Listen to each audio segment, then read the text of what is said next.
not always, but very, very often, the role and the effect. But deeper than that, more important than that, there's also this.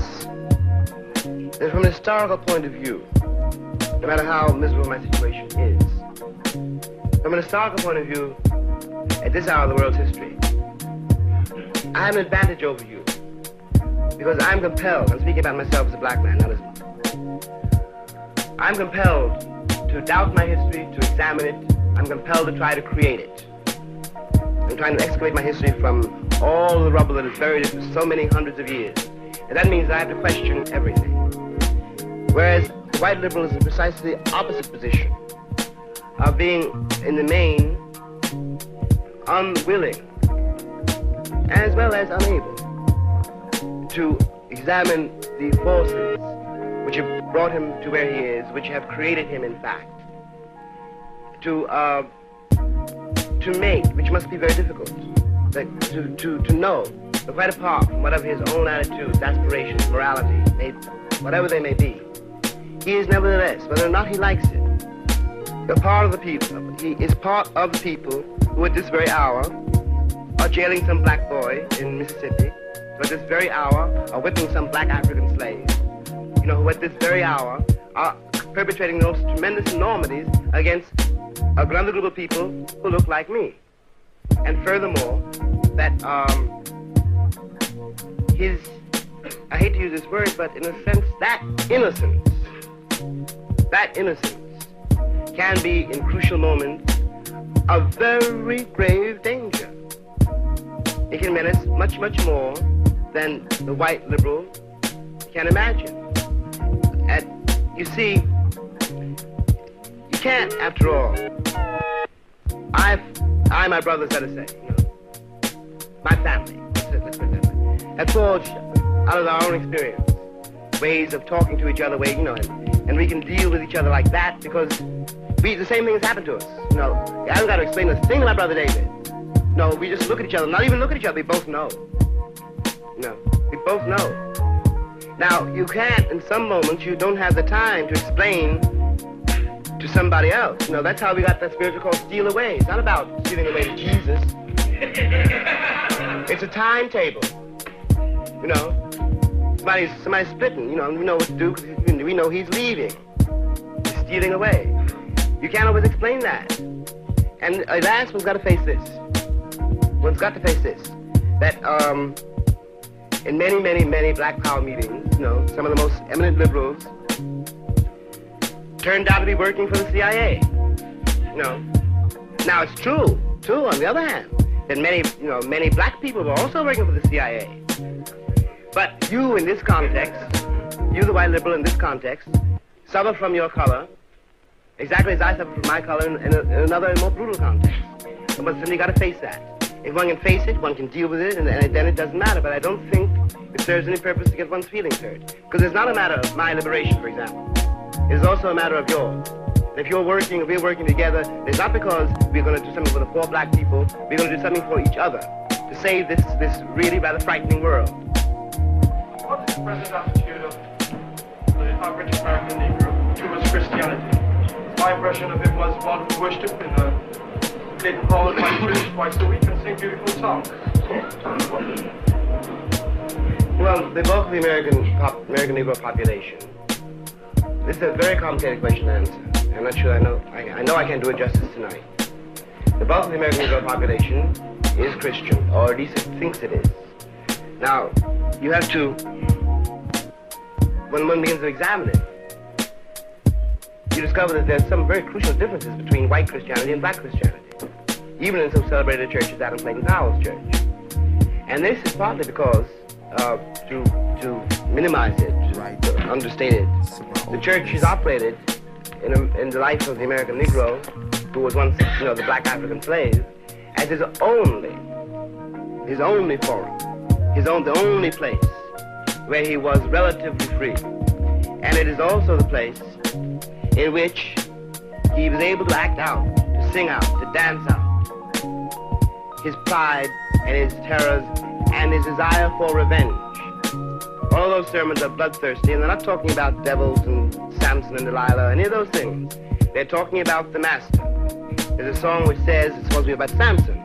And the master thought it was about Samson. Only now he's beginning to think it was about something else. The slave says, if I had my way,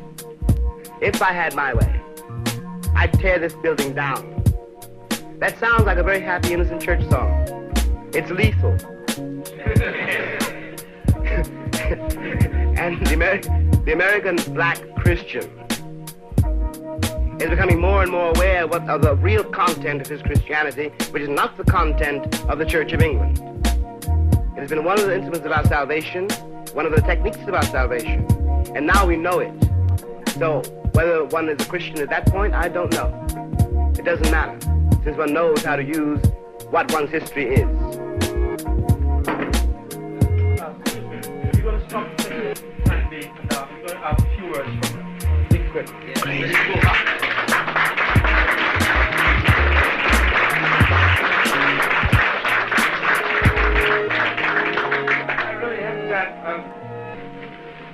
Too much to say, but I'm just very glad that I was able to be here tonight with my brother James. And you're a very movie speaker, man.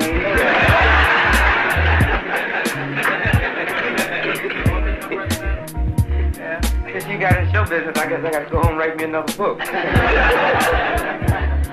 I have enjoyed very well listening and watching, and as Jim made a very important point, that when you create an action, a writer has to watch and then come up and write on the action. And I think this is very important when we read works of a social writer like this.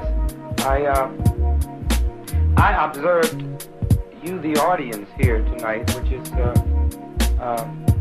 been very interesting. For instance, the fellow who's gone now, who questioned why we in America call ourselves Negroes and not blacks, and, well, here in this country you refer to yourself as colored.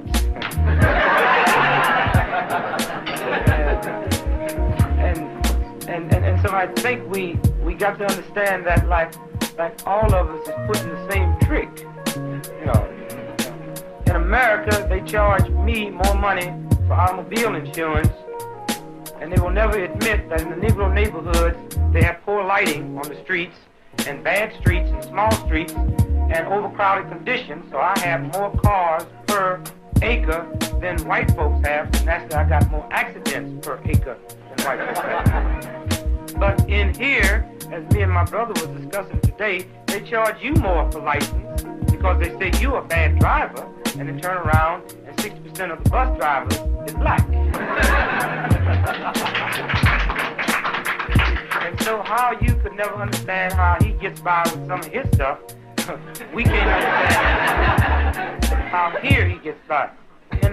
In closing, let me say this.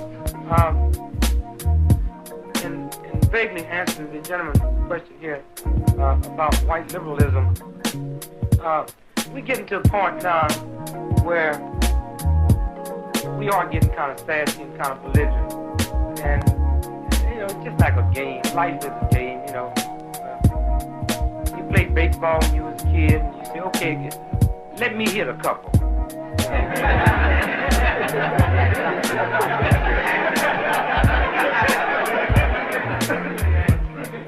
And, you know, like black folks that have gone to wars in what I call white man's army, without black folks being at the top echelon.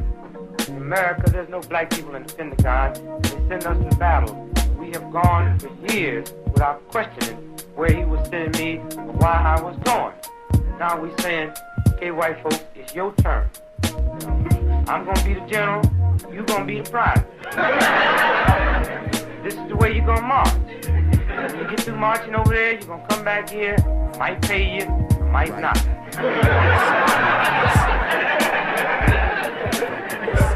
And so what we're really trying to say is, black, we say we don't want no white liberals. That's right. You know, because, you see, the word white liberals is an unconscious racist statement because nobody ever admitted that we got black liberals. It was far more worse than white liberals.